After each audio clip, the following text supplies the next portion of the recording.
Good day, you're watching Leadership TV News. I am Cynthia Onwado. Here are the news headlines. APC gets new national chairman. PDP wants Southern candidate to challenge Tinubu in 2027. The EU votes €500,000 for displaced persons in Benue.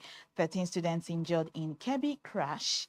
And Nigerian elected vice president of African Karate Federation. That's on sports. Thanks for joining us. Here is the news in detail. The All Progressives Congress APC has settled on a new national chairman, with Professor Nentawe Yiwatda emerging as a choice candidate to lead the ruling party on Thursday. Yiwatda, who is the current Minister of Humanitarian Affairs and a former university don, was nominated to replace Abdullahi Umar Ganduje, who was recently resigned from the position. Leadership TV reports that Yiwatda was considered at a late-night meeting in Abuja between President Bola Tinubu and governors elected on the platform of the APC. The party's National Executive Committee, NEC, is expected to ratify his appointment at a meeting scheduled for later today. The appointment of 56-year-old Yiwatda from Plateau State aligns with the party's zoning arrangement, which allocated the national chairmanship to the North Central Geopolitical Zone comprising Benue, Kwara, Kogi, Nasarawa, Niger, and Plateau states.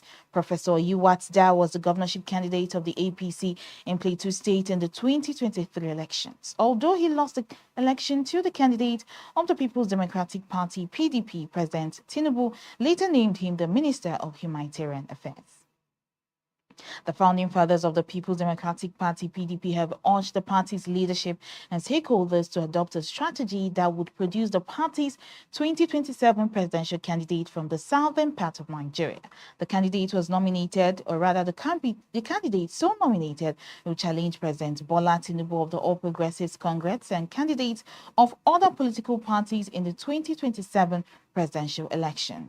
Jerry Ghana, a retired professor, spoke on behalf of the founding fathers at a PDP consultative conference convened by the elder statesmen on Wednesday in Abuja. Professor Ghana said such a strategy would not only ensure victory at the polls, but promotes justice, fairness, and equity. In line with the party's commitment to youth inclusion, Professor Ghana urged the PDP to deliberately open up to brilliant, energetic, and innovative young Nigerians to participate actively as leaders and candidates in the 2027 general elections. The News Agency of Nigeria reports that the former minister, who decried the level of insecurity, inflation, and unemployment in Nigeria, said the PDP founding fathers will soon unveil a practical, solutions-driven manifesto designed as a national recovery blueprint focusing on strategic inclusion, stability, and good governance, lasting peace and security, economic transformation, rebuilding basic infrastructure, increasing agricultural production, ensuring sound education, and sustainable healthcare delivery. Now, the European Union has allocated £500,000, approximately 886 million naira, to provide urgent humanitarian assistance to thousands of internally displaced persons in Benue State. This follows a surge in deadly attacks that have worsened the state's protracted humanitarian crisis. According to the EU, more than 1.5 million people have been displaced from their homes since 2018. The EU also stated that between 2024 and 2025, no fewer than 6,900 lives have been lost and over 400,000 people displaced. In a statement on Thursday, the EU's Public Affairs Officer, Politics, Press and Information Section, Ugo Sokari George, said the funding will be used over a 6-month period to support critical interventions in partnership with the International Organization for Migration. The EU said the aid package will focus on protection, shelter, water, sanitation, and hygiene, as well as multi-purpose cash assistance for affected populations. And now, a road accident in Kebbi State has claimed the life of a driver and left 13 students of the Usmanu Damfodio University Sokoto injured. Premium Times reports that the incident occurred near Yauli as the students were returning from Ilori, Kwara State on Wednesday. The driver was pronounced dead at the scene, while all 13 students sustained injuries. 8 of the students reportedly suffered bone fractures, and 5 are currently receiving treatment at the Usman Damfodio University Teaching Hospital, Sokoto. Sokoto.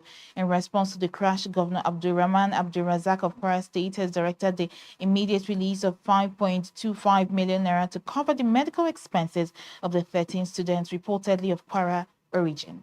A statement from the Special Assistant on Student Affairs, Wasiu Onidugbe, confirmed that the funds are intended to cover tests, scans, and other procedures and treatments already itemized by the hospital to ensure the students' swift recovery. Finally, on sports news, the president of the Karate Federation of Nigeria, KFN, Honorable Silas Agara, has been elected as the fourth vice president of the African Karate Federation.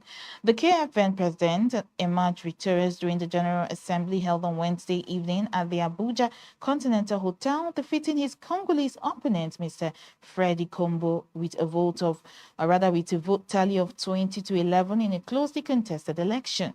The event attracted delegates from across the continent and was graced by the president of the World Karate Federation, WKF, Antonio Espinos, underscoring its significance. In other elections, incumbent UFAK President Soleimani Gaye was re-elected after defeating Moroccan contender Mohamed Mokhtabil. Speaking after his election, Agara dedicated his victory to Nigeria and the wider West African region, pledging to utilize his new role to promote the growth and development of karate across the continent.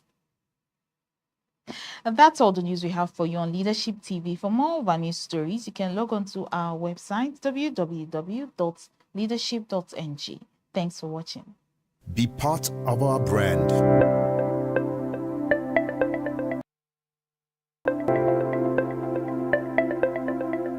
Leadership for God and country.